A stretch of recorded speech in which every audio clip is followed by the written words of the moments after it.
Cloud? I'd like to add to the reports, a resolution about returning to school.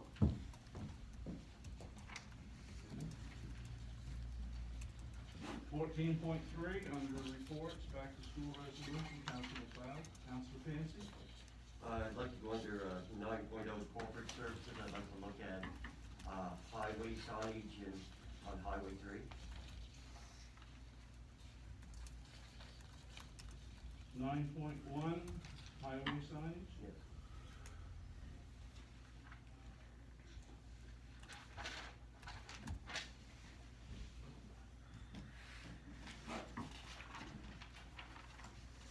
Councilor Cloud? Just advice from the chair.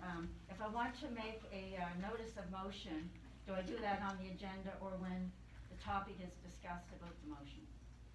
Normally when the topic is discussed. Thank you. Any other additions? Hearing none, a motion to approve the agenda with the additions that have been added today would be in order. I so move. Moved by Councilor Fisk. Seconded by Deputy Mayor Kelly. Any discussion? Are you ready for the question? Question. All those in favor of the motion? Bill? Aye. We have an aye, so it is unanimous. Today we have no presentations under 3.0. Under 4.0, tabling of petitions, we have no petitions to table today. Are there any petitions to table today? Second call for petitions. Third and final call for petitions. We have no petitions today. Under 5.0, public question comment session. This is the location during the council agenda where members of the public have up to 5 minutes to speak. We have a little new protocol today, and I would ask that all that wish to speak would like to please state their name as well as their address, and if you would speak in front of the microphone today in the gallery so that we can record and hear.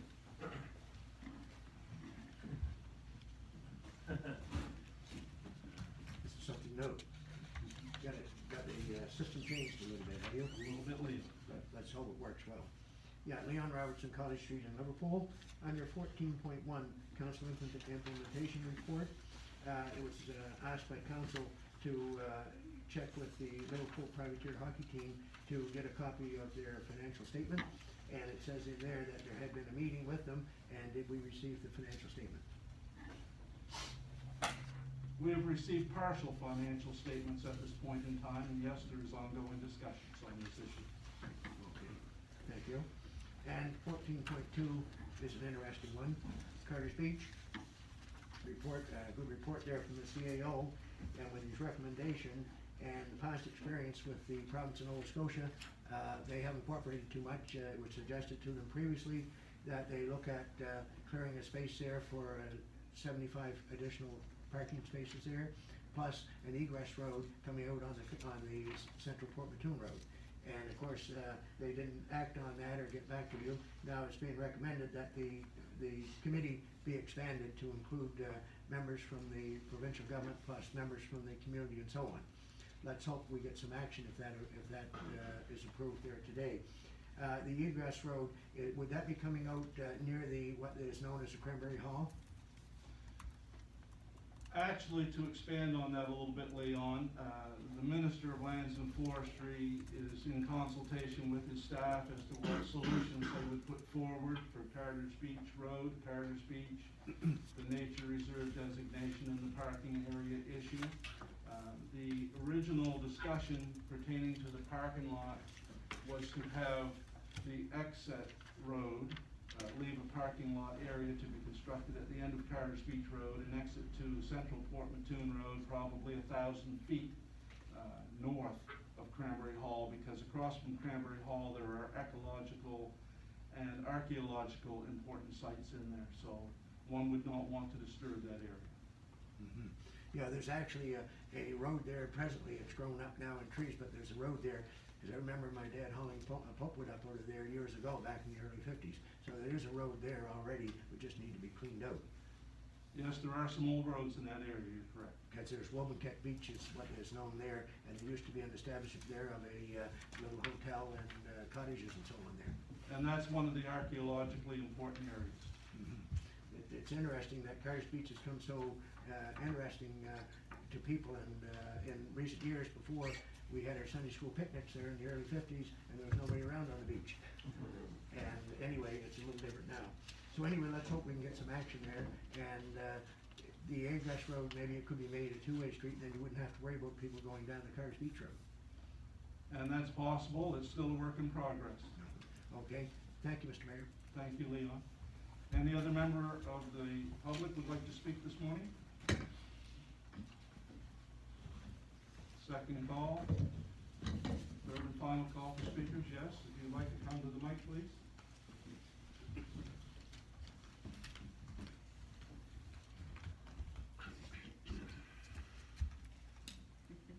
Yes, my name is Bonnie Stapleton, and I reside at 129 Carter's Beach Road.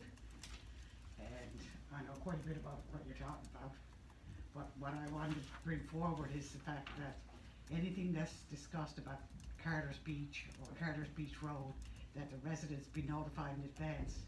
Right now, nobody knows about any committees or meetings. Not everybody on the road has the technology to look up websites and such. So if they could possibly do like a paper drop to the mailboxes a week or so in advance, you'd probably end up with more people at your meetings and such, and people would know more of what's going on. Or if they even ask the people on the road how bad it's been getting and such, they should be getting input from everybody on the road. And I can certainly appreciate your concerns and your comments. The Government Liaison Committee for Carter's Beach Road has its membership. They advise their membership of the committee of their meetings and of course do produce minutes at the end of those, and I would expect those would easily be available, but But not everybody knows how to access it. Like there's quite a few retirees who are technology challenged and such, and it only goes by word of mouth or whatever, right? But as you can appreciate, the Lands and Forestry Department does operate that committee. We certainly can put it on our Facebook page, our Region of Queens Electronic Communications, and Councillor Kevin Muse has been on that committee, so certainly there is an ability for that information to be distributed more fully than what it is at this point. Yes, thank you. Thank you. Any other member of the public who'd like to speak today? Hearing none, I thank you all for your comments this morning.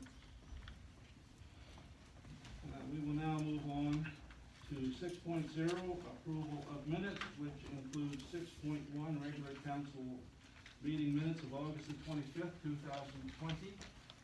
Are there any errors or omissions in those minutes as circulated?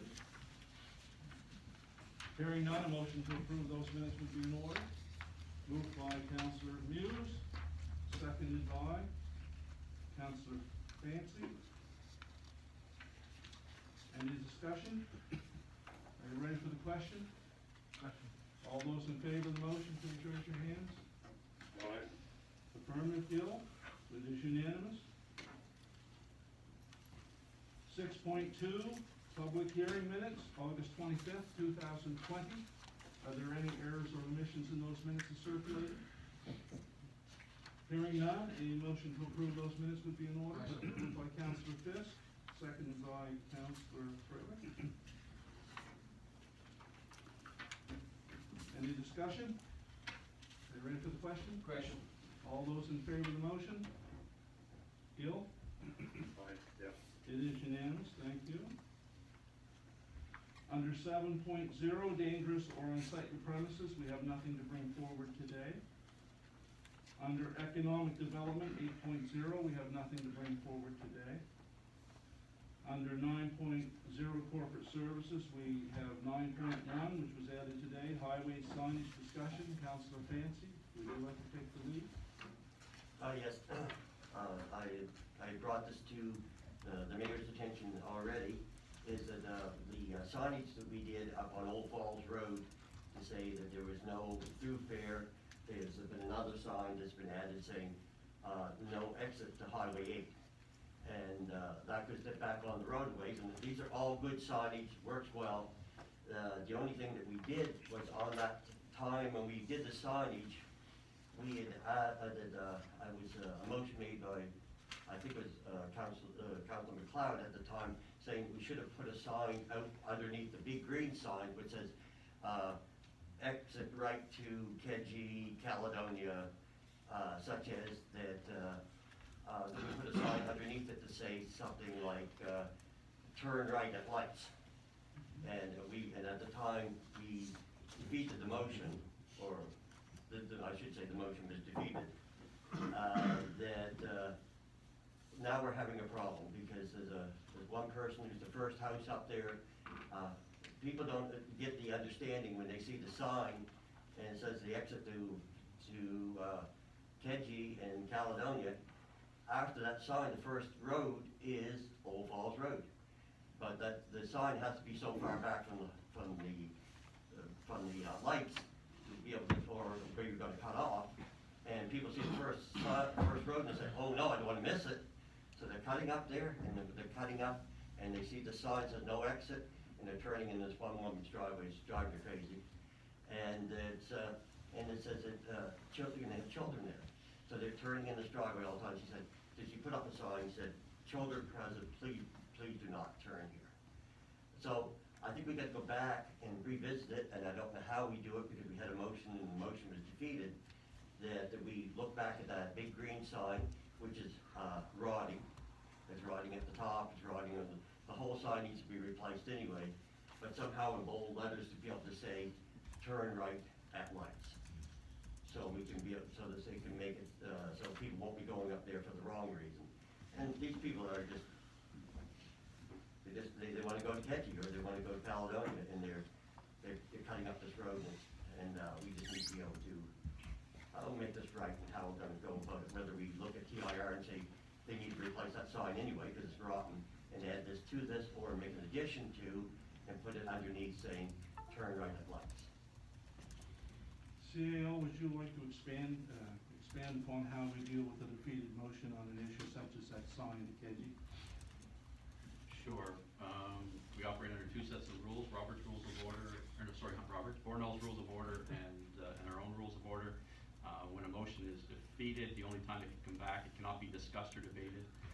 It can come back on the floor as a motion of reconsideration. So notice of motion has to be given at one meeting, and then it becomes open for debate and discussion at the future meeting. And then whether it gets approved or not is subject to what those rules say for the municipality's rules versus Bornell's Rules of Order. Thank you, CAO. So that explains the process council fancies how to approach this issue. Okay. So then what we say is that if we wanted to make a change in this, we would have to make a further motion that would have to be brought forward for next council meeting, so to speak, right?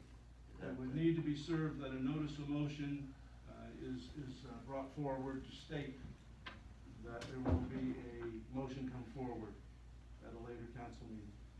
Right. So the notice of motion is critical to start that process. Okay. Okay then. So I'll let everybody else discuss first too. Okay, any other councilor would like to speak on this issue? Councilor McLeod? I would like to make a notice of motion for reconsideration of the defeated motion regarding Okay. signage on Old Falls Road at the September the 22nd meeting. So we have a notice of motion by Councilor McLeod to have the sign discussed at the September 22nd meeting. The reconsideration of the Reconsideration. defeated motion.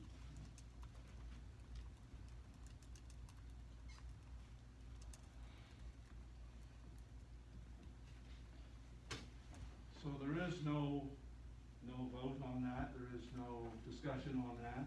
We are to a point where the notice of motion has been served to have that notice of reconsideration at the September 22nd meeting. So this discussion will further continue at the September 22nd meeting with that motion brought forward under the notice of motion today. Thank you. So, thank you, Councilor McLeod and Councilor Fancy. We can now move on to 10.0, engineering and public works, we have nothing under that today. 11.0, finance, and we have 11.1, cost of living adjustment, and I would ask our Director of Finance, Jennifer Keating-Huber, to come forward to the presentation desk, please.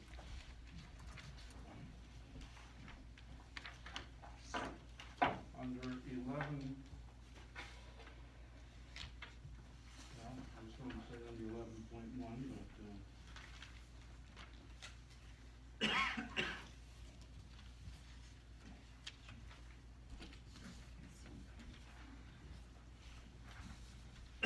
What I'm passing out is an optional report.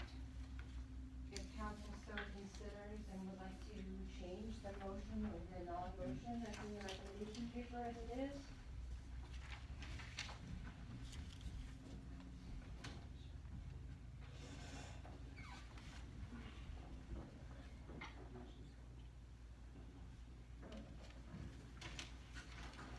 So as I've said in the report, normally each year in September, staff recommend the CPI value for Nova Scotia July to July of the previous year. This year, the CPI for Nova Scotia was -0.5. So precedent has been set. The Director of Finance cannot make a recommendation for a cost of living raise that is not commensurate with that CPI.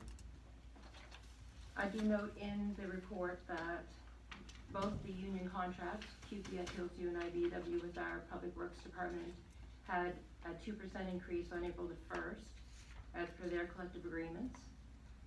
And there will be a 7% increase for counselors' compensation this year. That's policy. So each 4 years, when there's a council elected, there's a policy in place where council does not make a recommendation or a motion to change their own salaries. The policy in place is previous 4 years CPI or COLA that was attributed to staff non-union positions will be passed along to the councillors each 4 years. So when the councillors change every 4 years, there's a cost of living increase for their salaries as well.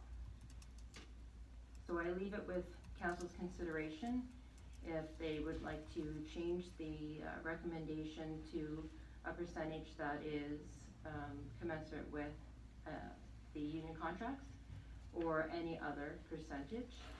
The blank motions are on your desk for your consideration.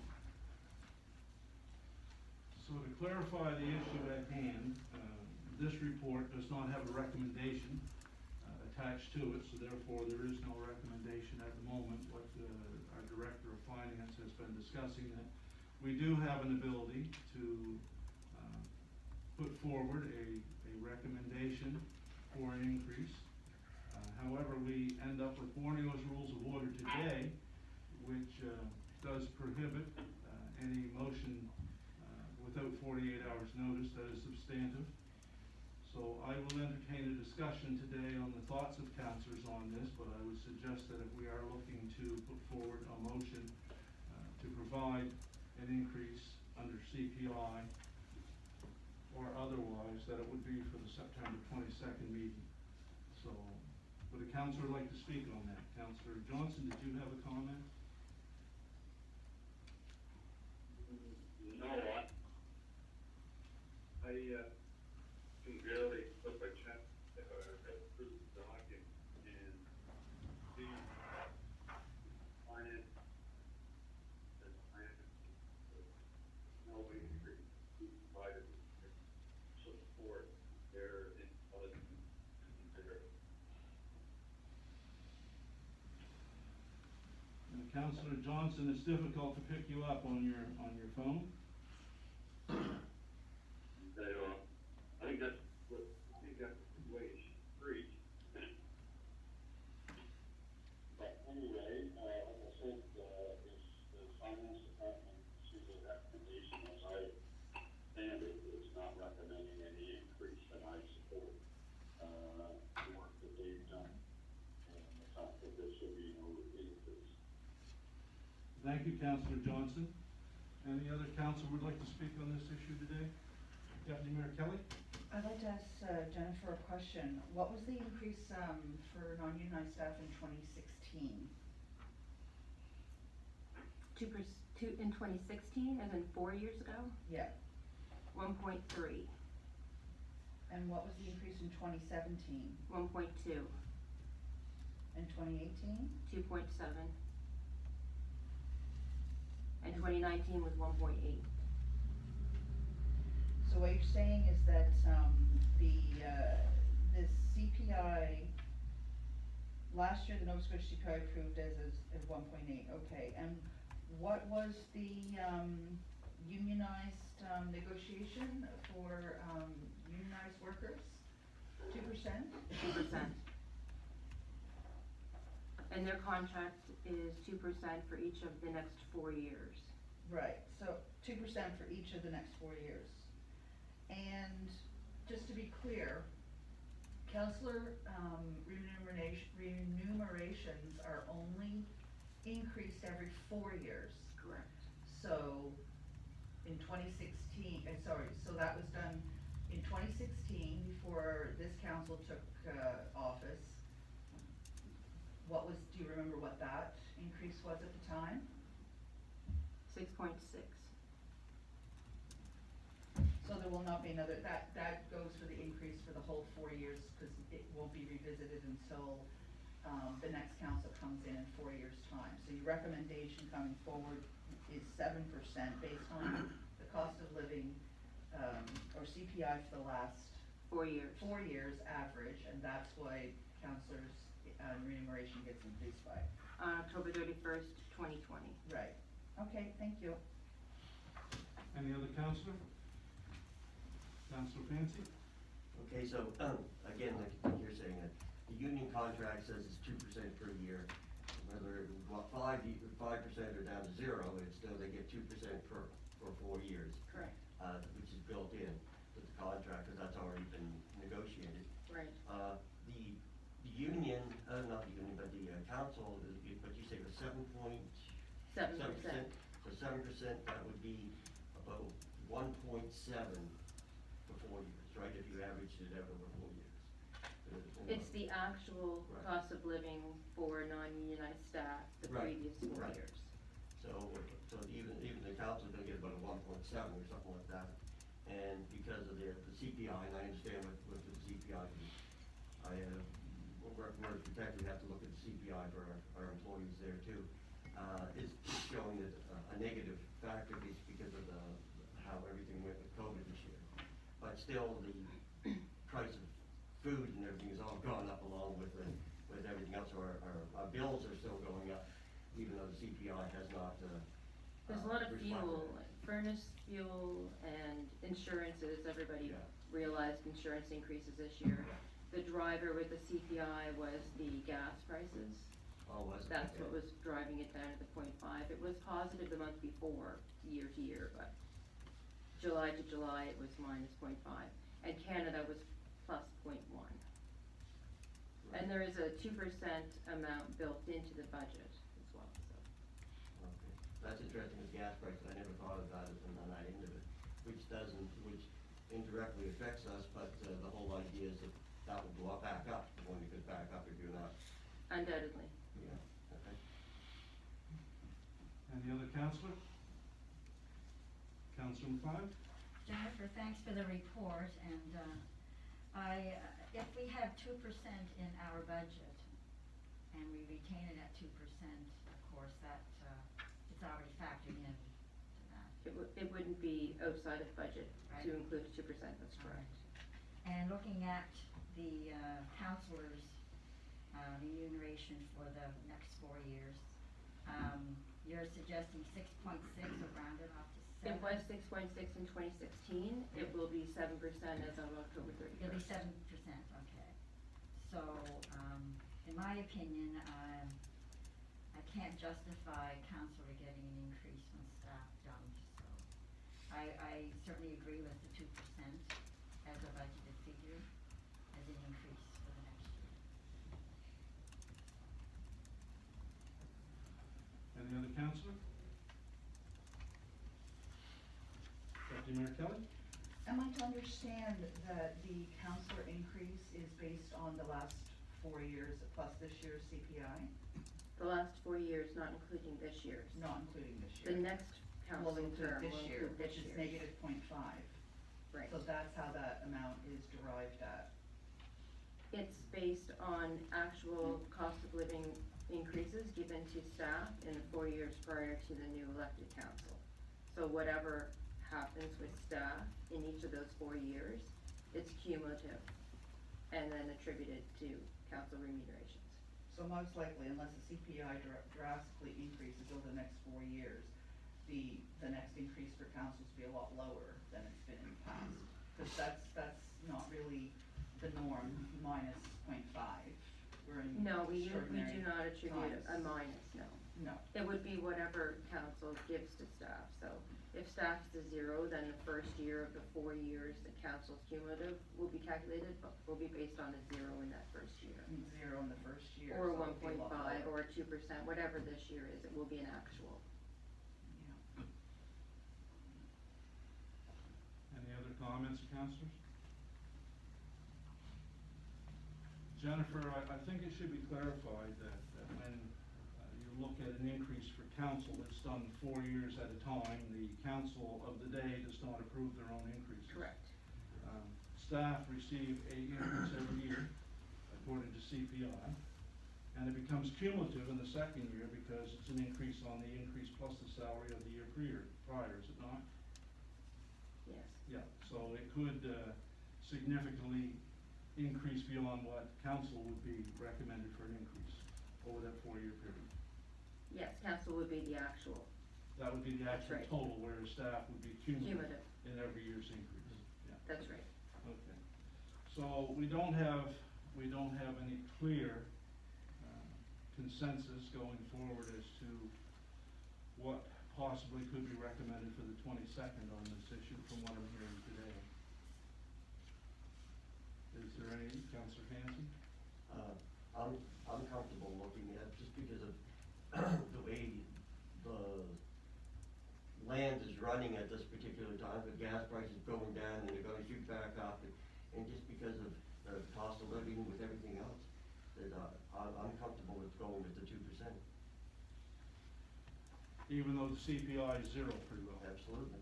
Yeah, Okay. because they're, our wages, everything else is going up along with us, and we can't, base our cost of living upon gases and things that, are out of our control, that, we still have to live in the, if you take out a lot of these factors, you'd probably be at 2%.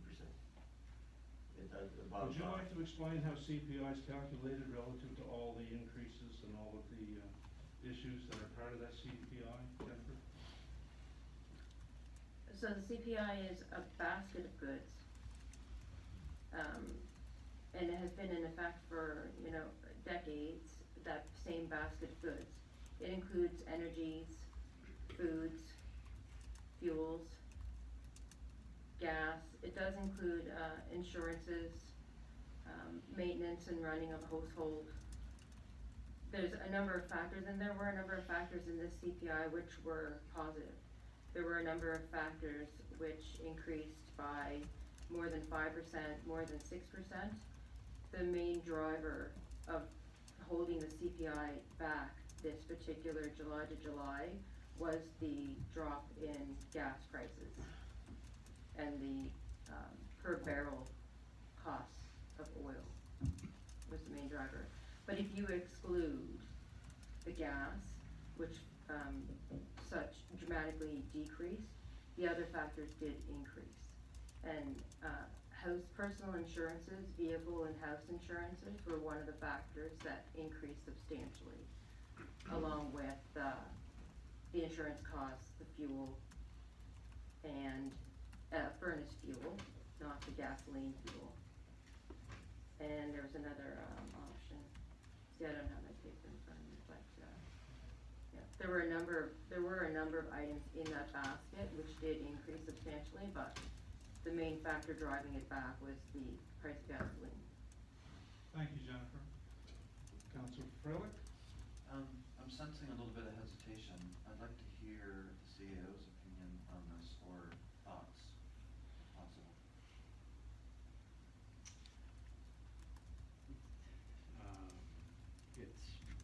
interesting times. And so we often, we have to live with the good and the bad. And through the past, as the Director of Finance has said, through the past 4 years, the CPI has been at certain rates and we've lived with the good. And so over the past 4 years, cumulatively, staff have probably received 2% a year increase when you, the compounding factor. And so last year, we would have received, as the Director of Finance said, 1.8%, but the CPI during the year obviously went down because of COVID and other reasons. And so while we received 1.8, the cost of goods was substantially less. And so while we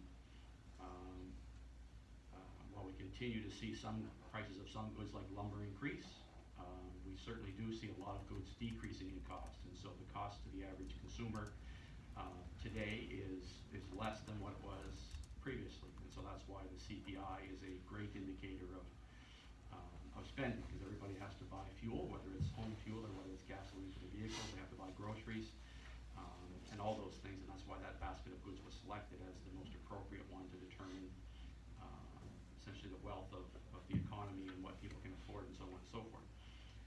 And so, as I said, we live in different times. We have very difficult budget this year because of COVID. And so it's not when the CPI is negative or very low. When it's high, we took the increase at 2.7%.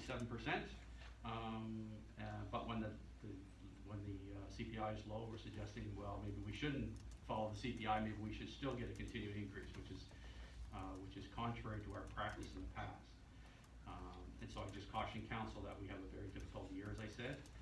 We have increased costs, potentially could have a deficit at the end of the year, depending on how COVID continues for the rest of the year.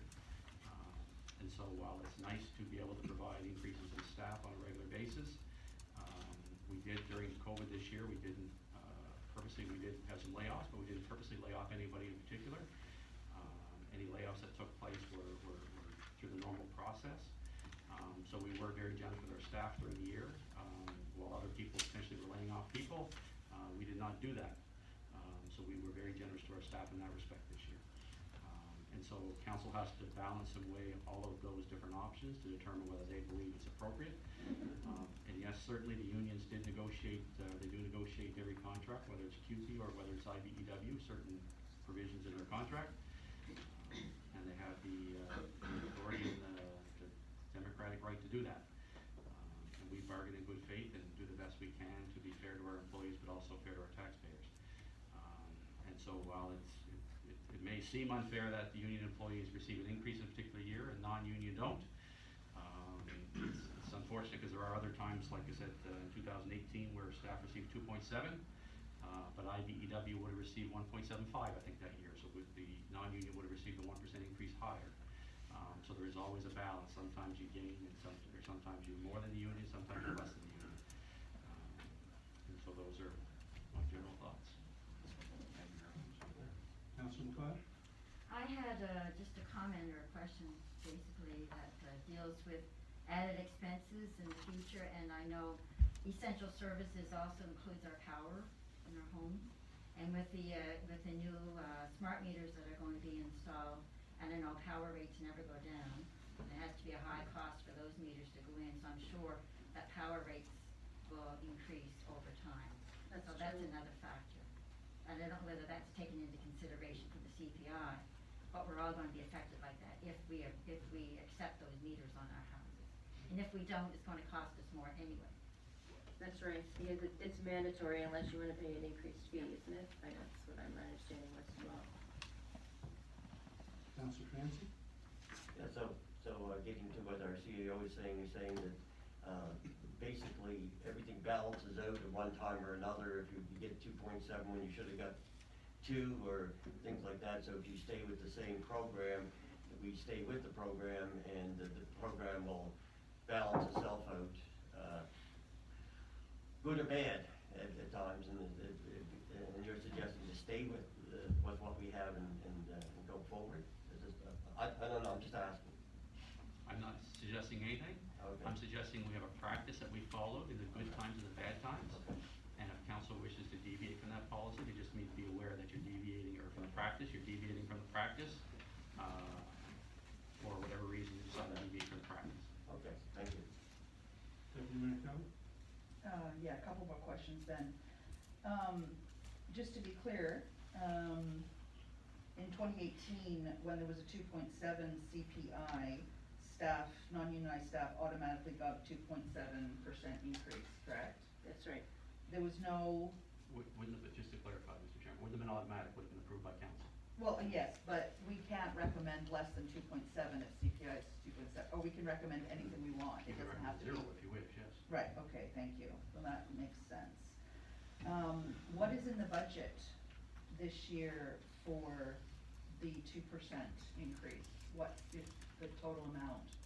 It would be about $20,000, 2% in the budget. And there is a number of staff which would receive, a 2% merit increase as well. I mean, we do have that built into performance appraisals. We do have a lot of staff who have been here a number of years, and so their salaries are maxed. So while we have, it's 16 or 19 out of 28 employees, I believe, that would receive a merit, the others would not receive that performance appraisal increase either, because their salaries are maxed out because of the number of years they've been here, they're at the top of their range. COLA would be the only percentage available to those employees. Right, well, it's always difficult when we're talking about, increases, because as we know, this is taxpayers' money, and we have a lot of taxpayers out there that are suffering now due to COVID, and everybody has their struggles. So yeah, this is a struggle when it's a 0.5 or minus 0.5, and we're looking at giving an increase. Yeah, it is a struggle, but what I would suggest, what I would be willing to do is, as just individually, in my opinion, is an average over the last 4 years, which would be 1.75.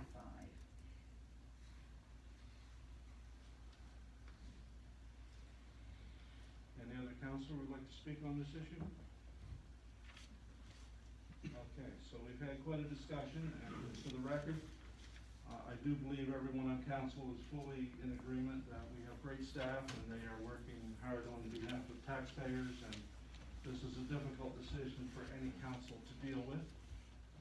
Having said that, I think in order to move forward, we need to look at what we possibly could have for a recommendation, moving into the next council meeting for a motion for an increased staff under an equivalent CPI under this program. So what I'd like to do, we're not gonna have a motion, but I would like to ask for consensus. And what I would suggest is that I would propose to councilors that I would start at 2% and see if we have consensus at 2%, go to 1.5%, see if I have consensus on that, and we'll go down to 1%. See if I have consensus on that until we get down to 0, if we don't get consensus prior to that. Yeah. Councilor Clyde? Is this a normal procedure? I mean, why don't we just wait until the 22nd and have the recommendation come back to us? Because you basically know. So the recommendation is already before you of 0, and the discussion currently is, some councilors do not feel that 0 is appropriate, so we need to get to an appropriate number for a recommendation to come back at the 22nd council meeting. Where does the recommendation say 0? Staff cannot recommend an increase because, the CPI is 0.1. Minus 0.5. It means they can't, does that mean that they're recommending no increase, or does that mean that they can't recommend an increase? We can't recommend it. An increase. So it's part and parcel to the same thing. Okay. There isn't an increase in CPI to warrant an increase in staff remuneration. So what I'm suggesting is we can't deal with a motion today for a financial amount, but we can pull consensus from council to see where the agreement is, so staff can come back with a recommendation on the 22nd if it's warranted. Councilor Muse? So, whatever we say from percentage, if we do say anything, that's gonna affect what the council's gonna be paid in 4 years? In 4 years. So I have a problem with that, because council will vote on that motion at that point in time, will they not, Jennifer? It's built-in policy. Staff COLA is the recommended increase for council terms every 4 years. It's a policy, it's not a vote of council. Councils don't vote in their own raises. No, but they vote for the next council's raise, correct? No. No, Okay, so you're saying it's automatic. it's automatic. Council Something Curley? to do to the detriment Could we of not staff. table this motion, get some more information, and then come back, There is no motion to table. We can table the discussion, table the discussion, sorry. but that's not going to give any direction to our Director of Finance as to what that figure should be, if there is a figure to come back with.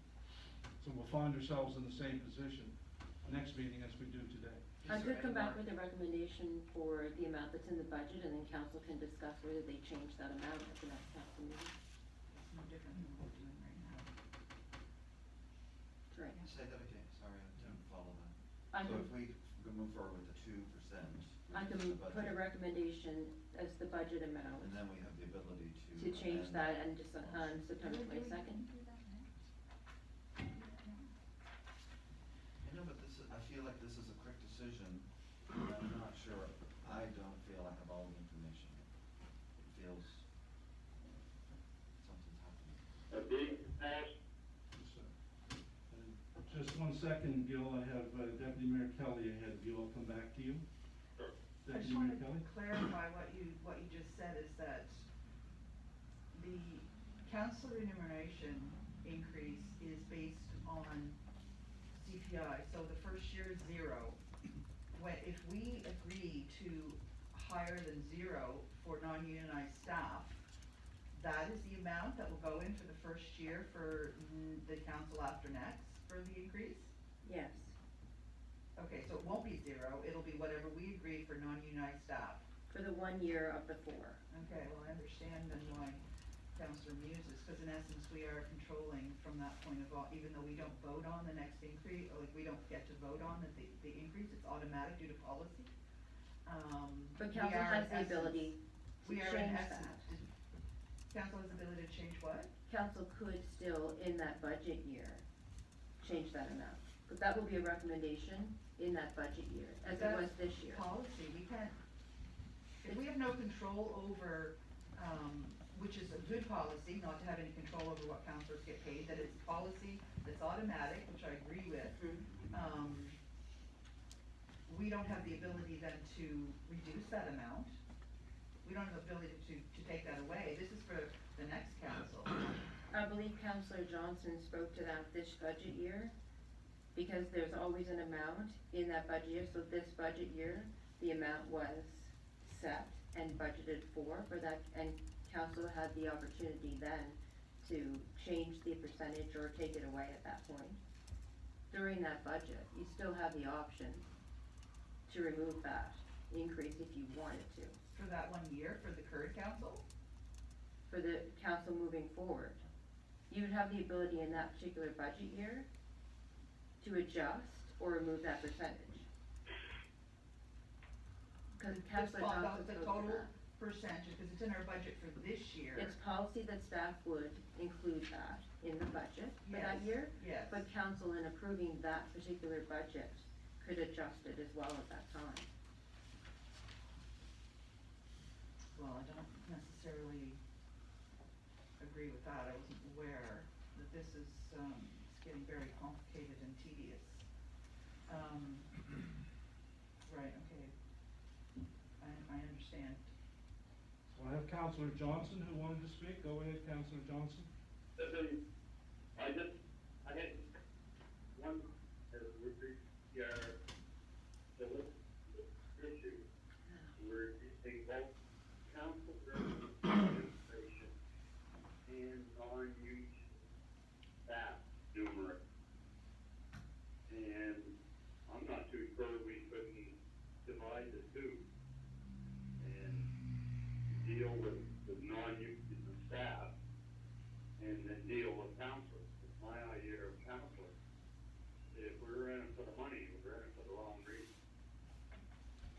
Councilor Johnson, the council remuneration is not part of this discussion for staff today. It's just a additional issue that has been raised to clarify how the process works for council going forward into the next council. Because we certainly do not vote our raises during the term of the existing council. Okay. All right? Yes. So it becomes cloudy the more the conversation goes forward, and I think people have to keep their eye on the ball that the discussion today is on non-union staff. It is not pertaining to union staff, and it's not pertaining to council remuneration for the next council. All right? So I have Councilor Freilich. Thank you, Gil. I just have a question about the second motion that, Jennifer handed out. We weren't aware of this? You weren't aware of it? CAO wasn't aware of it? So does that not make it, unusual to be doing this in this fashion? It's a generic motion with no percentage in it, so basically it's just a template for any motion or any amount that we could put in, but we've already had the discussion that this motion would be for a next council meeting if it were to have a number inserted in it, because we can't have a substantive motion today on this issue. We didn't have the 48 hours notice, so we're really dealing with what would be the recommendation for the September 22nd meeting. At that time, we can talk about it and change the number if we're not comfortable with it. Right. So that gives us some time to kind of explore the information. It does. Okay, fair enough. And so I'm hearing from councilors today that there's a reluctance to actually provide consensus on an amount today. So Jennifer, there is a 0.1 increase in CPI, if I understand it correctly. Canada CPI was 0.1. So you could bring forward a recommendation of 0.1, and councilors could, if they wish, amend that amount. That is correct. Okay, Councilor Fancy? So the whole idea is like Councilor Freilich has said, that we'll bring forth a recommendation today, and we can change it to whatever we want on the next meeting. It just gets it on the floor, so then we can be able to vote on it for next time. So there is no recommendation today, but there would probably be one on the 22nd that we would have the ability to work with. Okay, so we can make a recommendation for the next council meeting? We don't make those recommendations, they will come from staff. So Jennifer can, at her discretion, put a recommendation forward for the next council meeting at 0.1%, which would meet your policy. Yes? Yeah. And from there, councilors decide whether that 0.1 is acceptable or whether there's a flavor to have it changed. Okay? Any more discussion on this issue? Thank you, Jennifer. Appreciate it.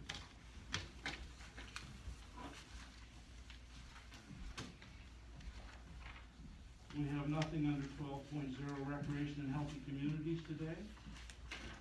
Under 13.0 Planning, we have nothing today. That brings us to 14.0 Reports. We have several items here. Under 14.1, we have Council Implementation Report. It's circulated previously for your information. Do we have any comments or questions on the implementation report today?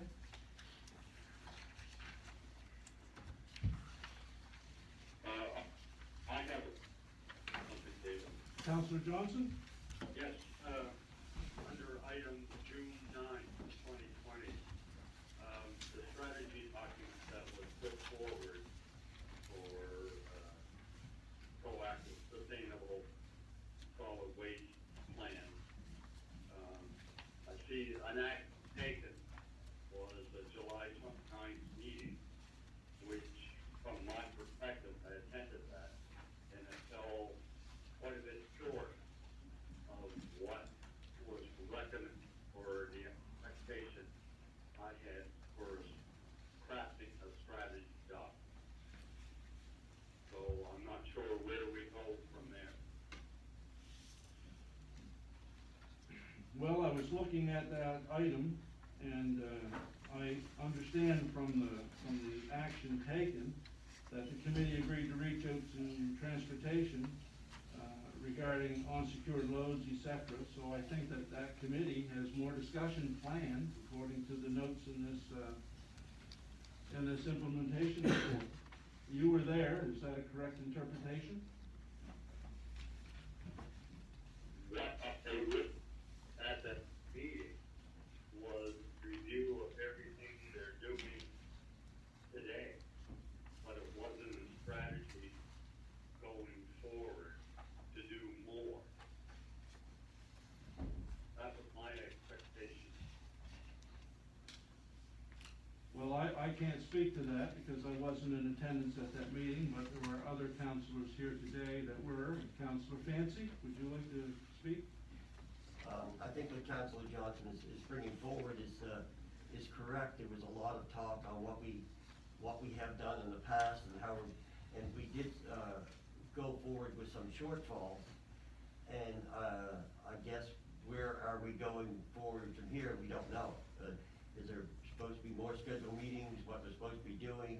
I have no idea, but there were definitely some shortfalls that we, with anything that we're trying to do and trying to identify them and what are we gonna do about them. And I guess we're waiting back to hear an answer on where we're going.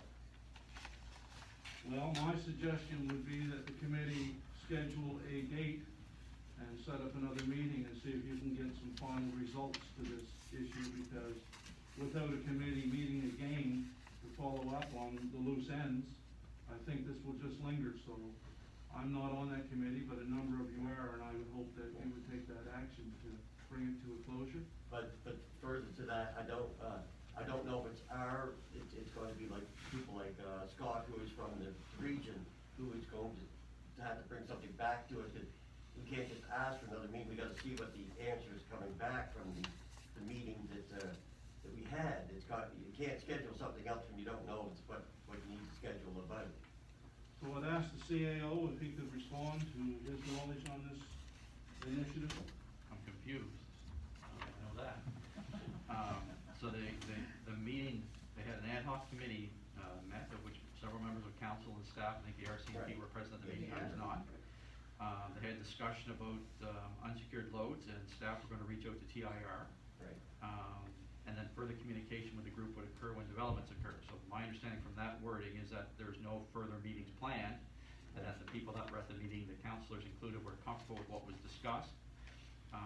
And then once we had some information back from TIR on unsecured loads, that information would be provided then to the committee members. So I don't read in here that there's another meeting planned, or that there's still a strategy document that's being requested.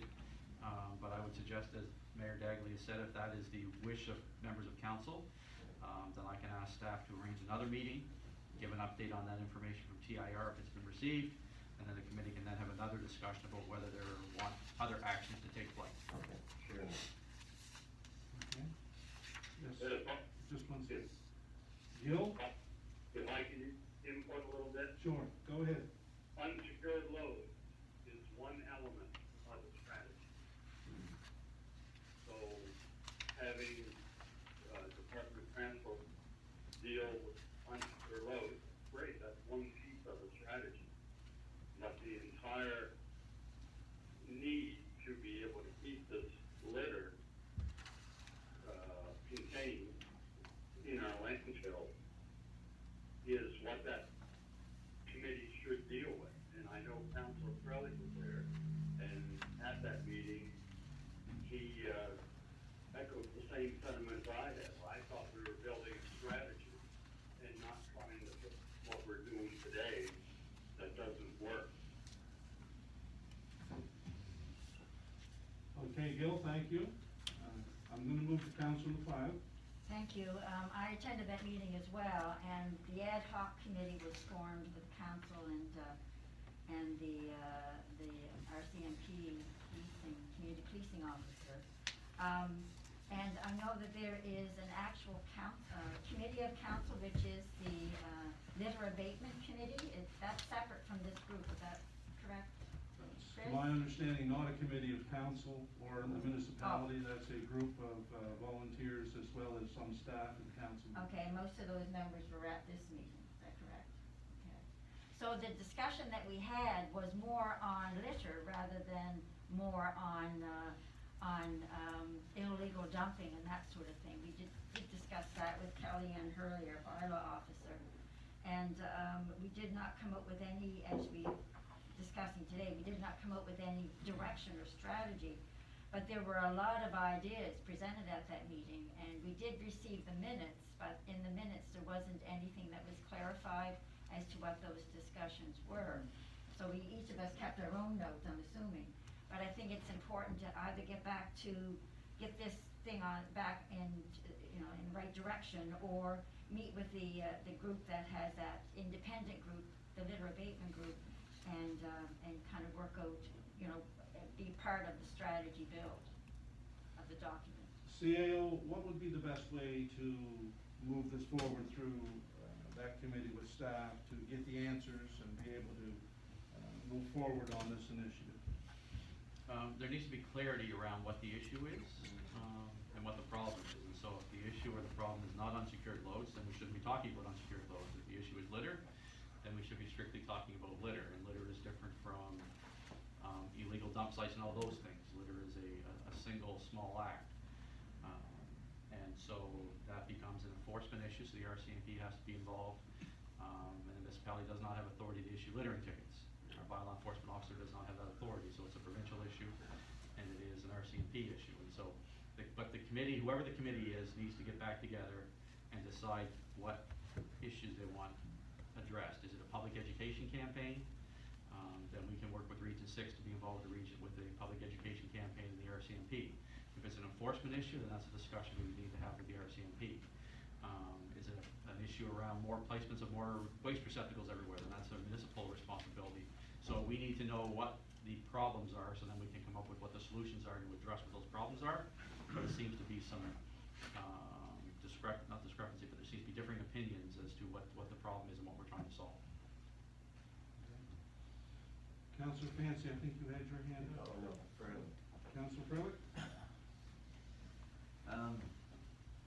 Well, as mentioned, I was at that meeting. I found it a bit confusing because we were talking, but there's so many issues associated with it that we got off on, different topics. And we left the meeting not really having any clarity. There were some actionable items that were on the list, and I haven't read the minutes. I saw they came on Friday, but I don't know if anyone has got back to around to doing those actionable items. So I'd be interested in seeing that. But I think what Councillor Johnson's looking for is a stripped down version of what we need to do to control all of it. And it's a big task, as everyone knows. We've been talking about it for years. But I'm not sure getting back in that committee is the proper step, because I feel like we'll then go back and talk about all those individual items. So the CEO had done a strategy type report, correct? Correct? We would call that a strategy. Staff completed a report, yes. Yeah. So I think that meeting was a result of that. Because there was some confusion when that report came out that nothing appeared to be done on that, although we know that things have been done. So I think we all need clarity on going back, looking at that original report and finding out the step forward without going into the individual issues. And I don't know how we can accomplish that, but I think we could, for all of us that are passionate about wanting to get this solved, we talk about all the issues for an hour, hour and a half, and then we walk away, and there's really never a strategy that's associated with it. So I don't know how to turn that around to get the strategy so that we can then in turn talk about the issues. So I guess I'd look for some guidance or some comments on that. CAO, do you have anything to clarify? Just goes back to staff need clarity as to what you're looking for. I understand that. And then staff can come up with a document, whether it's a strategy, an action plan, a work plan, whatever you wanna call it. But staff need clarity as to what we're looking for. Right. And so we're talking, as you said, I wasn't at the meeting, Councillor Fraley, but you said it was talked about all kinds of different issues. Yeah. And so we need to focus on what the Big priority issues are and stop talking about the other issues. We need to focus on what's important and not get dragged into the discussion chasing rabbits of all kinds of other issues. And then once we decide, as I said, is it public education? Then if that's the case, then staff can work with other agencies to come up with some public education ideas. But if we're not clear that public education is the problem because it's an individual responsibility for littering, then that doesn't take place other than the normal process that takes place now that we do every year. So we need to understand that. And so if it's more waste receptacles, then we need to know that littering is a problem in certain areas. And so then staff will determine, is that an education problem or is that a problem that we don't have enough waste receptacles in those areas to collect the litter? But until we know what the problem is, or what the perceived problem is, then staff can't come forward with ideas or a strategy of some sort to deal with them until we know clearly what those are. But I think the problem is, there's not just one problem, there's numerous problems. Absolutely. So that is a challenge for us to come back and say enforcement. We've been talking enforcement for 8 years, members of this council, some members. We've been talking about waste receptacles for many years. We've been talking about every individual item under the littering, the overall umbrella for many years. I don't think, well, clearly, there's no easy way to get to the problem itself, the overarching problem, because if there was, I think we'd already be there. And I think going back and attacking each individual issue is only somehow ignoring another problem. And a lot of those issues came out at that meeting, things that we could have been doing, things that, the RCP could have been doing, their checkpoints, there's a lot of things. So whether that whole strategy is addressing 10 different items and bringing that back to staff, then maybe that's a starting point. But walking out of that meeting, there was no strategy. It was just another meeting where we talked about all the issues. And we had some good conversations about how to solve them. But, we'll go to the next meeting and it'll be the same thing, so. Councilor Francis? And again, so when we talk about this, it's so big, I mean, whether it be, waste receptacles, whether it be on the road garbage, and we have to divide, of course, what is RCMP with littering and what's us with illegal dumping. But we need the RCMP involved, but it's like, I guess, when somebody calls me and says, I got 10 rocks sticking up my road, can you get them all removed? Well, we need to get rid of one first.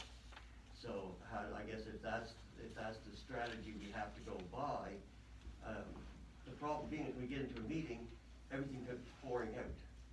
And we pour out everything all at once, and then all of a sudden it becomes kind of muddled. And so how are you gonna attack it? So if we go back again, education, we do that a lot, especially even with our group. We take papers out showing people, they go to schools and everything. Education is one facet of it, but I think it's almost like the lower end of the facets because people are still doing it. So how are we going to address those issues and how do we do it? Do we have a meeting on just one issue?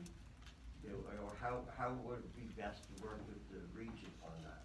Rather than trying to say, well, we need waste receptacles, we got unsecured loads, and it becomes all too boggled. I mean, which way should we do it, whichever way it needs to be that we can address it.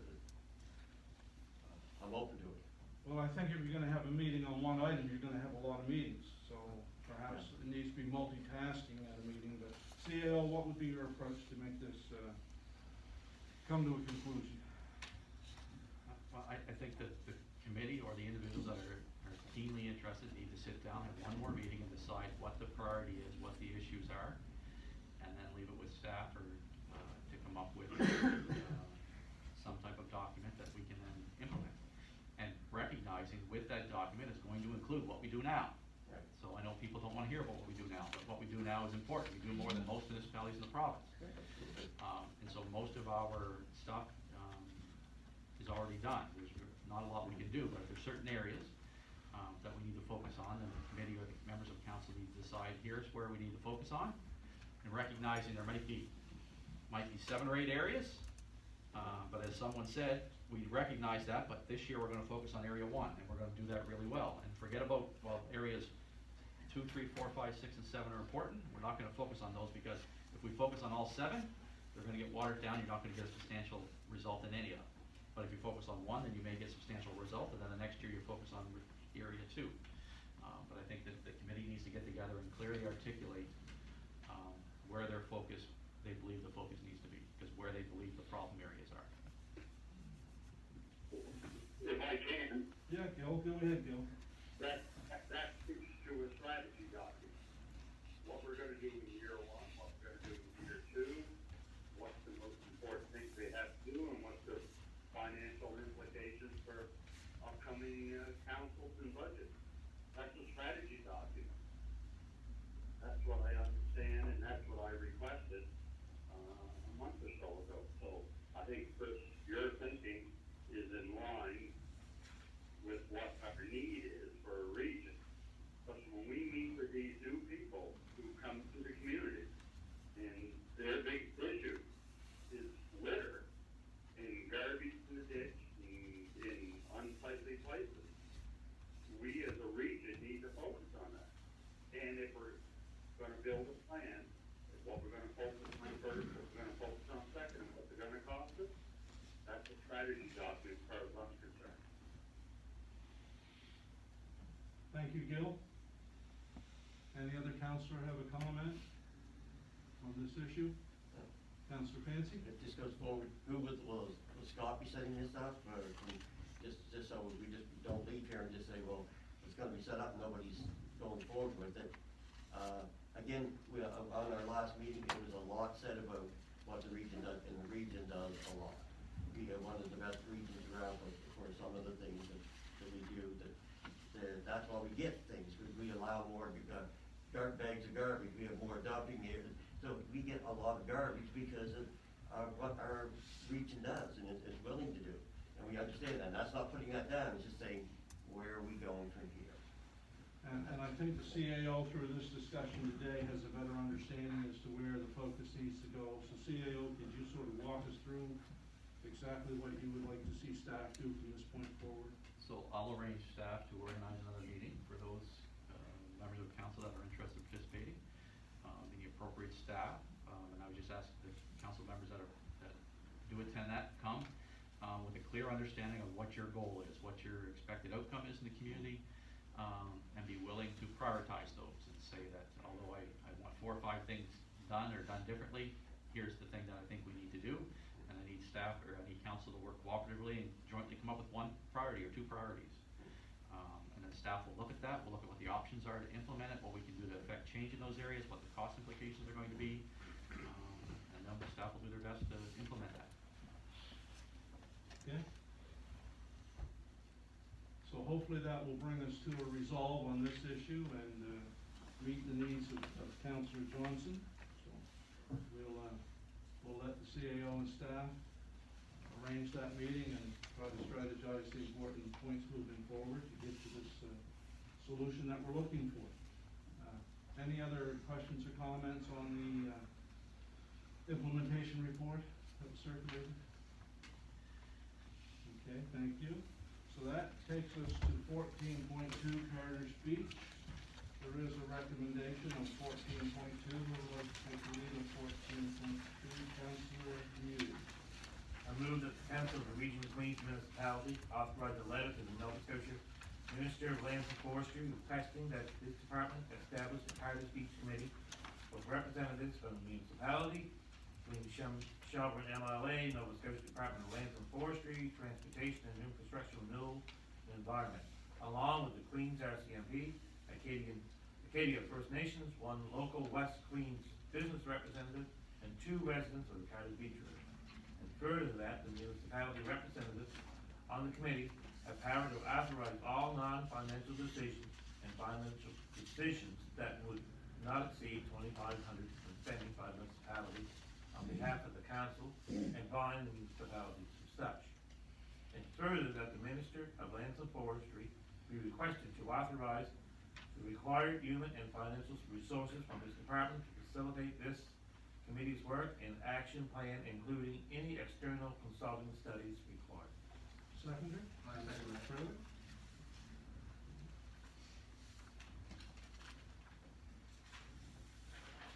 CAO, would you like to give us a brief overview of this issue? The municipality was contacted by some local residents that live on Carter Beach Road as well as in West Queens recently. Requested a meeting with the mayor and myself, which we met, and we invited the MLA as well because this is a provincial jurisdiction. During that meeting, we discussed lots of different issues, and at the end of the meeting, the committee, or the members of the public from West Queens provided us with a request, and the request is essentially summarized in the document, requesting a Carter's Beach Committee, which would be separate from the current Carter's Beach Liaison Committee, so this is not a replacement committee, this is an additional committee, with the roles and functions that are outlined in the report in the detail section, that explains all the responsibilities of what the committee would do.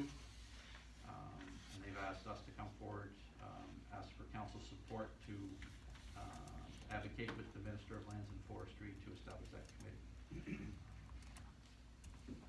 Thank you. Any questions or comments of councilors? Councilor Fancy?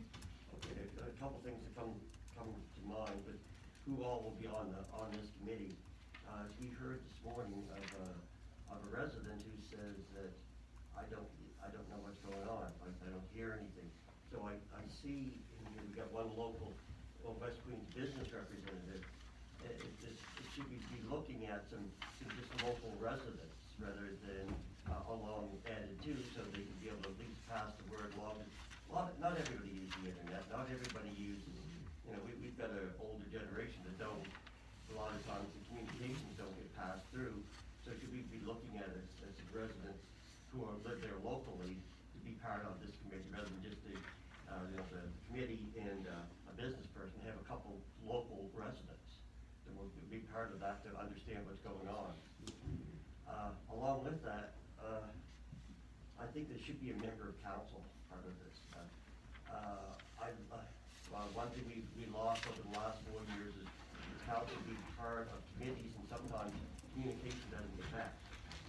And I'd like to see a council member being part of this to be able to understand, because it says municipality, but that doesn't mean council. That could be staff, it doesn't always have to be council, so I'd like to see a council member be part of that. It's just more about communications and to be able to understand things. So we have Kevin on there right now. I'm saying, well, he could be a counselor, but if Kevin isn't here, or if there's, we need to have some. I think it's important to have a council member on there, along with a couple members of the residents, local residents. And I think Councilor Fancy, to expand on that, this is a request to the Minister of Lands and Forestry to set this committee up. They would be the ones who would determine the participants on this committee. We provided the criteria of the breakdown. I would expect that council will determine the representation on this committee as we have on all committees. So when the time comes for this, that one would expect that council would determine who would be the representative. CAO? Just to clarify, the list of organizations that is here has been requested by the people we met with. Right. They requested one business person and 2 residents of Carter's Beach Road. So there are residents there, it does say there, 2 residents of Carter's Beach Road, so that's their request. Okay. And the makeup of the committee, the request was for the mayor, but would be, my suggesting the staff report is it's not appropriate for just all of a sudden designate the mayor. It should be up to council to decide who's on the committee, Okay. so that's why it doesn't just say mayor. But staff have not been involved in this committee, and I don't see them being involved in this new committee. I would expect to be a member of council, but rather than put the mayor, my recommendation should be the decision of council who's best to represent the municipality on the committee. Okay. And the only addition that's put in there by staff is Acadia First Nations. They were not in the discussion. Right. But there are significant artifacts known to be in that area probably, and so it's important that they be at the table at the beginning Absolutely. and not wait until the end of the process. Yeah. So other than that, what's there is being requested, that's essentially what's requested by the community, or the community representatives that we met with. Yeah, and I'll further that, I've probably read this over 10 times, and I still didn't see that at the end where it says 2 residents of Carter's Beach Road. So you are gonna get the residents there, that's good. I don't know how I missed it on the end, but there it was. but it's still, I would like to see a member of council being part of this, just to be able to always be, so we understand what's going on. I don't want to see things happen, because it's important to us, even though it's Carter's Beach and we're over here, it's still, we're all in the region, like to know more. That would be the intent of the motion, to have a representative of council there. Okay. Councilor McLeod? Yes, I have a question regarding the liaison committee. What was the issue with the liaison committee that was not effective as a committee that was chosen by local representatives and council and Department of Lands and Forests? Is that who they worked liaison with? The liaison committee was set up by the Provincial Department of Environment in 2019. They passed the chair of that committee over to Lands and Forestry, Jim Rottingham and Milton. The residents, when they met with the CAO and I, had asked for this committee to be set up, separate from, of course, my understanding is, of that liaison committee. So it is a request to the minister to set up this committee. It's not to say that the liaison committee will or will not exist. Would it not be duplication of certain issues or It may be, discussions? that would be the minister's determination when he is requested to put this committee together. So the representatives on Carter's Beach Road, how were they chosen, or how will they be chosen for this proposed new committee? I really, at this point, can't give you an answer to that, because that would be the Minister of Lands and Forestry's decision. So in my personal opinion, I feel that all the residents on Carter's Beach Road should be consulted, discussed, have an individual meeting. I feel some of them have been treated unfairly. I feel that they have a lot of resolutions or solutions to some of the problems. What we have listed here as the suggestion from the municipality, and it says at the top of the page, previous council has endorsed the need for enhanced parking, so on and so forth. In my opinion, that paragraph would resolve the whole issue, and I don't know why we can't just take that from our council's perspective and work with the departments and try to get this done. What else are you going to do? You need parking and you need an exit road. And when that is resolved, then I think a lot of the problems will be resolved. Well, all I can tell you is that in my discussions with the minister and his staff are deliberating on all the issues, including parking. And when they come up with an approach to move forward, we will certainly be advised as to what the department is prepared to do. So to come to a conclusion that one is a solution for all the issues, I think that there are more than one issue involved at Carter's Beach. And we've worked over the last 4 years as a council to restrict the parking on one side of Carter's Beach Road to ensure emergency vehicles get in. We have the RCMP who have issued tickets. It is a difficult situation at best for residents on Carter's Beach Road. I think we all recognize that. But we do have other jurisdictions such as the RCMP who are saddled with writing tickets and maintaining traffic flow. Word of mouth all over Nova Scotia is promoting Carter's Beach, and the region of Queens has not promoted Carter's Beach for 4 years because we do not want to compound the problem. So there's lots of issues to be resolved. The Minister of Lands and Forestry is the one saddled with those solutions because it's their property, they manage that land, and the roads are owned by the province. So while we can support solutions, we are not in control of solutions. And that is why this recommendation comes forward to address the concerns of a number of residents that met with the CAO and I the other week to try to get this to the forefront so that we get solutions sooner than later. So it is an issue, and you're well aware of the bigger problems at Carter's Beach Road. Well, from my observation, if the 75 vehicle parking lot was built, if there was an exit road, or egret, whatever you want to call it, a road to go out onto Southwest Port Mattoon, that would resolve a large number of those problems. If the municipality took a more active role, I feel maybe if we discussed it with the Department of Environment or Department of Natural Resources or whomever is the one that makes the final decisions, Department of of natural resources obviously have control of the land. That I feel that the people on the road, there are only a select few that may have an agenda that's different than the rest of the people on that road. And I feel that there should, if they would be more considerate, have a meeting with everyone on that road and all of them come to some decision that they're all on the same page, not just having their own reasons why things should be done differently. And that's not up for us to do, that is up to the people on Carter's Beach Road to make sure that happens. Well, as I can tell you that the minister and the departments are well aware of the solutions that we proposed, and we have not had those embraced at the present time, but they are currently under review. How can we make that happen? How can we, be on the doorstep of those departments and say, look, this is very serious? What it's doing is I understand this past weekend, they had extra patrols of RCMP there all weekend. Is that correct? To my understanding, they put an additional effort into enforcement. Yes, They have been there every and they were weekend, there. but they were there in They much were more there. They strength did a this fine past job, weekend. very courteous, did a great job. But is that costing the municipality more, or is that coming out of their budget that we? That's not costing the region of Queens any money at all, Okay. because we pay the RCMP to do that enforcement work on a regular basis all year long. Okay.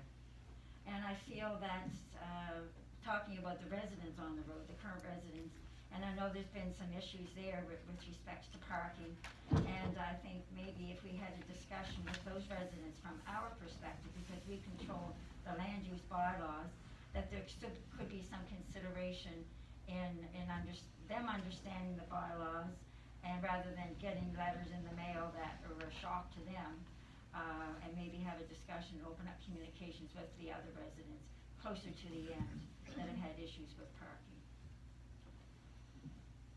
That's my opinion. I guess staff are there in their position to enforce the MPSLUB, and they are doing that with the parking issue. Because parking, to my understanding, in that zone as a public parking and a private resident is not allowable under the current MPSLUB. We understand that. So staff will enforce the MPSLUB, that is their job. I understand that, and that's what their job is. However, looking at the circumstances, it could have probably been done a little bit differently. That's just my opinion. Okay, thank you. Any other councilors? Councilor Felder? Well, obviously, this is a big issue, as it has been for a while. I've talked to many people on that road, and where, this is brilliant, and I'm glad that it's on the agenda this week. I do have a concern with what happens, because you're looking at all different levels of government for a solution. And we know that doesn't come easy. 2021 is going to be, hopefully, another season coming up, but hopefully a season that's not as bad as this one, because there were some really irate people, and I don't blame them a bit. I'm concerned about in this report, we kind of changed it from the ask, because the ask was, if this isn't completed by June 1st, 2021, the mandate to resolve and implement remedial issues for Carter's Beach by June 1st, no parking signs on both sides of Carter's Beach be erected and enforced, and that the entrance to Carter's Beach Road be posted local traffic only. So I don't see that in our report. It just says we've not determined what short-term measures can be taken for the 2021 season. I think after we've watched what's happened this summer, I think we have to make a commitment that we're going to be able to do something so we don't have a repeat of this summer.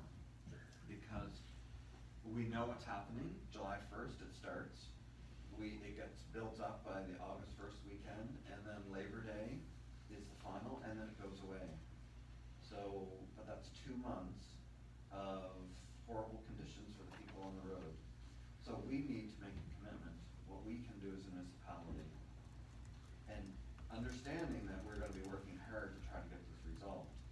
But we also know the past history, and there's a lot in this request, the different departments. So I don't see it coming to a quick conclusion, but I think that's very important that we make a promise to these taxpayers who have suffered all summer. And I understand that, and staff did not include that last section in the recommendation because it's not within the control of the Region of Queens municipality.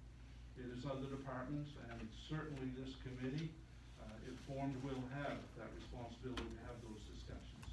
And they will have it the fall and winter to actually effect change. If they're unable to effect change, then the Region of Queens cannot dictate next spring that this will change, because we do not have the legal The authority. Region of Queens has the ability to, we've authorized the RCMP to give out tickets, which very few were given. And I don't have the final number, but, the one I heard was very low. We have the ability to make that go a little bit more forceful than what it was. They have the ability to hand out tickets that have substance. They have the ability to tow vehicles that are in violation. My understanding is the road isn't wide enough for cars to be on that road on one side to start with. So there's lots that we can do and influence prior to the season of 2021. And I think we need to make that commitment. And from the committee and the recommendation, that is a commitment to see that that occurs. Well, okay, if that's a commitment, but I don't understand why it's not in the document. Because the Region of Queens cannot make that happen. We can only. We may not be able to make it happen, but we can make things better. Yeah, we can always make things better, Councilor Craig, but you're looking at a recommendation that puts the Region of Queens in a position where it needs to perform, and in those situations, the Region of Queens cannot perform that action.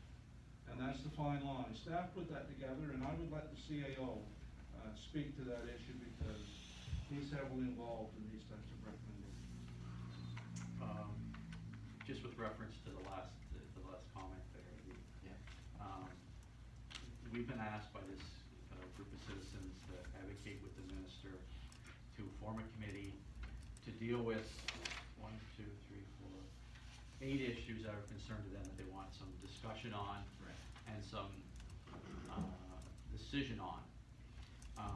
The last part of it that you referenced more was a frustration. If they can't get results, then they're gonna take their own action.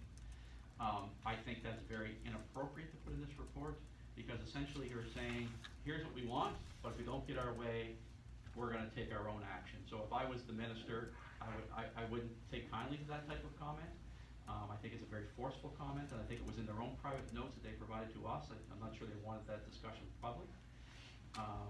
But they're obviously frustrated, they want some action, and it's not in this report, because I don't think that would be a positive message to send to the minister, to ask for a committee with all these representatives with a lot of research and stuff that needs to take place, and then say, oh, by the way, if you don't do that, and do it in this particular time frame, then we're gonna do A, B, and C. So it's difficult to ask for things, to have a review, but then already make your mind up and already determine what you want if the review doesn't go your way. And so you're then saying, we wanna have a discussion, we want a committee that's gonna have open and honest discussion and dialogue and come up with some recommendations, but we've already made up our mind what we want. So I don't think that's fair to put the municipality in that position where we're advocating for one solution without if we're gonna appoint the committee has to come forward with the solutions. So there's been discussion this morning about all kinds of different options, and some people in West Queens or on Carter's Beach Road would support those, and some wouldn't, from my discussions with them. And so that's what this committee is for, is to come up with a consensus the best we can, or for the community to come up with the best consensus in conjunction with the province, with the municipality as a very small partner, to determine what those solutions are, because there is no consensus right now. And so to add in that extra piece, I think would hurt the chances of getting that, and so that's why that's not part of this report. I understand that completely, but this isn't what they're saying they're going to do. They're asking for us to do something to help them out. Because if there's nothing, if we can't come to a solution by next July 1st, then they're facing the same issues that they had all this summer. And so increased enforcement, actual towing of vehicles included, the exploring signs, I understand we're now the traffic authority. So do we have any rights over that? Can we put no parking on either side? That's the traffic authorities, or is that just for Liverpool? Just Liverpool. Okay. So we don't have any, we can't ask for that to happen. No, that's what we've been been saying from the beginning, we don't have any authority out there, zero. I understand that. Our only involvement is the RCMP, their national police force, they give the tickets as they wish, not under our direction. They tow vehicles under their direction, and their wish, not under our direction. No, it's- I have to disagree with you on that, because I've gone to the RCMP station, and I've asked them about enforcement, and their enforcement rules were dictated 4 years ago, when we told them to take it easy on the tourists. Now we're dealing with taxpayers that deserve to have their rights looked after as taxpayers, and they're still under the assumption that we're, we don't wanna offend anybody. So I think that we can make a commitment that we're gonna do everything we can to make their life better next summer. Doesn't mean it has to go into the report, it doesn't mean it has to go to the lands and forests. And nowhere in their notes saying they're going to enforce it. It just means they've understood that this is gonna take a while, and they're committed to waiting. But they also have an issue with what's gonna happen next summer, so it doesn't have to be part of a report to the lands and forests. It just needs to be a commitment from us, that we're gonna work harder to make life better for them. I agree, and we have been working hard. And we need to work for a longer period of time to get this done, because this is not gonna happen overnight. And we will get there. I'm of the resolve that there will be solutions. To answer your point regarding the RCMP, the staff sergeant is aware, since early this spring, that we want them to issue tickets where applicable on Carter's Beach Road. And how many tickets did they issue? I don't have that number, but that is an issue of their individual members, if they determine it is appropriate to write a ticket or not write a ticket. But the staff sergeant committed that he would make members all aware that they were to write tickets where appropriate. So beyond that, that's all I can tell you. They're aware, and if they're not writing tickets, then either they're not feeling that it's appropriate at the time, or there's another issue which I'm not aware of. But I've heard from many residents that don't see RCMP, they see them early in the morning or after 6 at night. And that's not the problem area. So for us to be able to talk to the RCMP and say, we would like to see something a little bit different, can we work with you and come up with a schedule during those busy times, have them come up with a schedule, then that's part of the solution as well. Because if we're not seeing police enforcement, then it's just a free-for-all. So I was stopped in a traffic stop in the middle of the afternoon on a Saturday in Port Matin by the RCMP, who were asking where I was going, because if I was going to Carter's Beach, they were gonna turn me around. I wasn't going that far. So they have been doing those stops. I don't know how many they've done, but to say that they're not doing that enforcement is really unfair, because they have been at all hours of the day and night.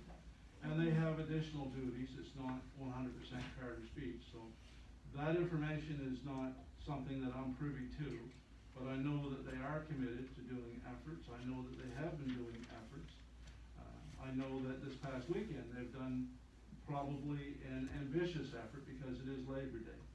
But perhaps, Councillor Moose, when he has a chance to speak, can elaborate on that, because I understand he spends a fair amount of time trying to deal with the issue there. All I'm saying is that enforcement is better placed at the first of the season, so that people get the message they cannot park illegally, or they will be fined a heavy fine or towed. It's no good on Labor Day weekend. Next weekend will be fine. All I'm asking for is a commitment. And I understand your issue, and I thank you for that. Deputy Mayor Kelly. Yeah, I'd like to bring up another issue as well, is that, I do believe, and maybe the CAO can correct me on this, is that, I believe that the reason why the province hasn't, got deeply involved in this and actually fixing any of the issues there, or engaging in fixing any of the issues there, is because it is still going through the province owns it, but it's still being, going through the process of being designated as a nature's trust or nature's reserve. And until that's done, they won't decide on what's to be done, because if they do designate it as a nature reserve, or protected area, they could very well close the beach to the public then there would be a whole other range of, items that they would need to do to ensure that, and that would dictate what goes on. So it's no point, I don't believe, in the region trying to do anything until the province agrees. I mean, it's up to them anyway. I mean, going forward with the committee is a great idea, because that's the only way you're going to resolve the issues satisfactory to all parties involved. But at the end of the day, the province is gonna dictate who those parties are that need to be involved based on the designation of that area and what needs to happen. If they close it to the public, then that means a whole other set of issues that have to be dealt with, so that nobody comes there and they're all turned away. And I mean, having no parking on that street and a local traffic only just moves the problem to another area. Because if, as long as it's open, people are gonna find a place to park them at. I mean, we see now that they walk miles to get there. So I don't see that as an issue. So I think it's a good idea, the way we're moving forward, and the only way that things should be done and changed is when the provincial government decides that they need to get together. So I think it's in everyone's best interest to engage the province as soon as possible, which is what this motion recommendation will actually do to get them moving on this issue. Thank you, Heather. Councillor Muse? Raymond, but No, Raymond Raymond? is first, I just want to be on the record. Okay, go first, Councillor Muse. no, I'm just gonna let him go and then I'll answer Well- those two questions. Okay. Councillor Fisk? Anyway, I'm gonna, talk on the recommendation. I feel strongly it's a very, well put together recommendation for Carter's Beach, and, I also feel, I'll elaborate a little bit on Councillor Freilich and, Councillor McLeod's statements. I feel strongly that, the residents in that area, some are having a great deal of trouble, some aren't, and they need solutions, of course. My feeling of the solutions would be, by looking at this committee, that we're going to have representation from council, hopefully, and if we have recommendations, we should talk to our fellow councillors that are involved in that meeting, so we don't get overcrowded with the meeting, and get them, or through the mayor, or through the CAO, to get our representation to take that to that committee and work with that. And also the residents of that area certainly have to be aware of what's going on every move. And I feel that the representation from their area, see whether Carter's Beach Road, two residents should be able to meet with those residents and keep them up to speed on what's happening. Brian also said, we go back 8 years on this topic, and it's a very difficult topic, and we have to certainly make the province aware of what's really happening, what our problems are. So I'm not going to elaborate too much more, but I feel strongly that this is a good start. This recommendation is well put together, and I feel strongly that we can follow this, but with all of our input. So thank you, Mayor. Thank you. Councillor Muse? The first committee we had set up, it was going pretty good when the Department of Environment were running the committee. And then Department of Environment, I don't know, they got told, or they passed it off to Department of Land and Forestry. I'm not sure, there was some recommendations that was put in and they didn't fall through, or they didn't get done. So then they passed it off to Lands and Forestry. Lands and Forestry, really nothing's happened.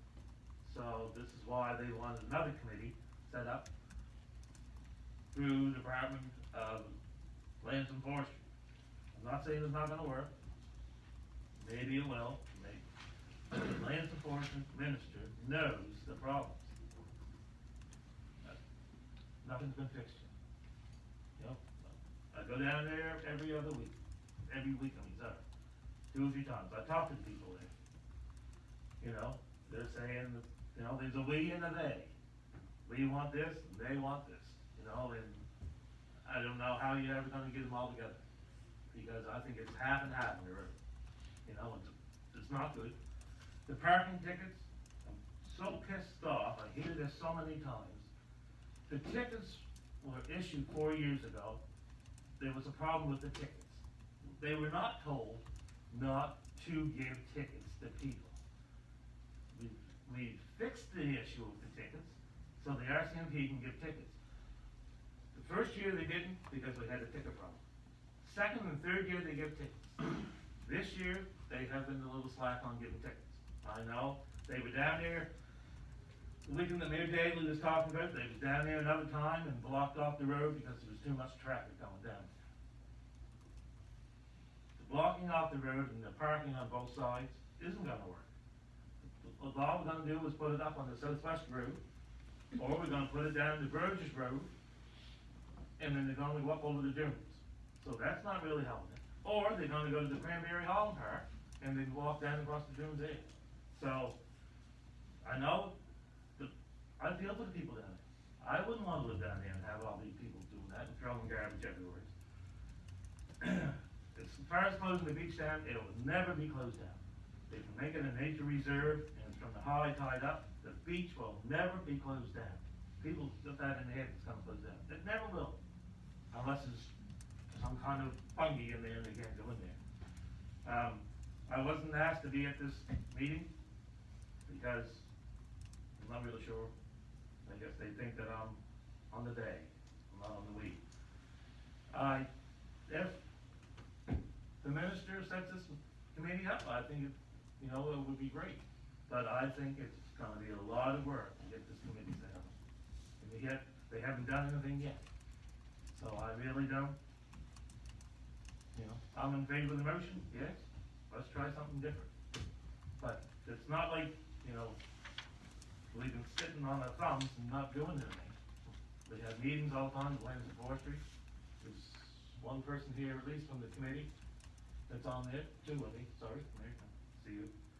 So, you know, I don't know what to tell you. It's my worst Jesus nightmare, my area, I'm telling you that. Any other counselor would like to speak? Counselor McLeod? I have to say thank you, Counselor Muse. I know your passion for this, and it's shown this morning, so I really appreciate that. I'm good.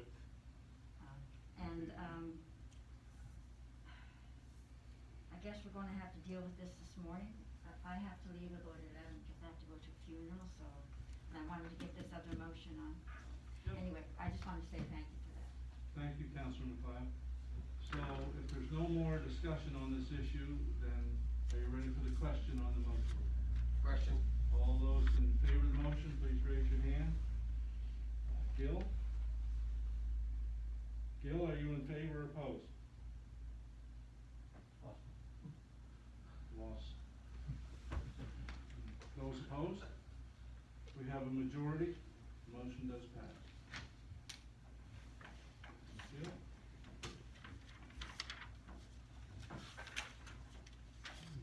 So that brings us to 14.3, back to school, Councilor McLeod. Okay, I'm trying to make this as a resolution, so just bear with me. I've kind of written it and changed it, so, and I'll make sure that Christine gets the right wording for the minutes.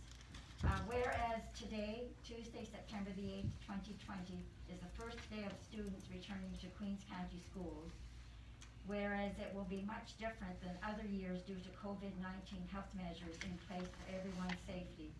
Be it resolved that we as a council care for the families and students and teachers and bus drivers who have fears and concerns about the process and about whether the right decision has been made by the Department of Education. As the general population has adapted to changes in our lives, our younger generation are resilient and open to change. Let's give our blessing to them on their new journey into education. Thank you. Any discussion?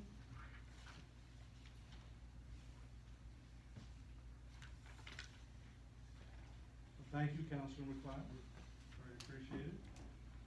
That brings us to 15.0. In camera, we have no in-camera items today, which then brings us to 16.0, adjournment. A motion to adjourn would be in order. Moved by Councilor Clancy, seconded by Councilor McLeod. Any discussion? Are you ready for the question? Question. All those in favor of adjournment? It is unanimous, thank you. Gil, you with us? I am, and I agree. Thank you, it is unanimous. We are adjourned.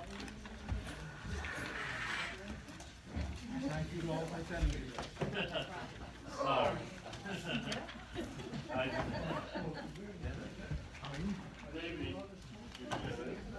Yes, I am.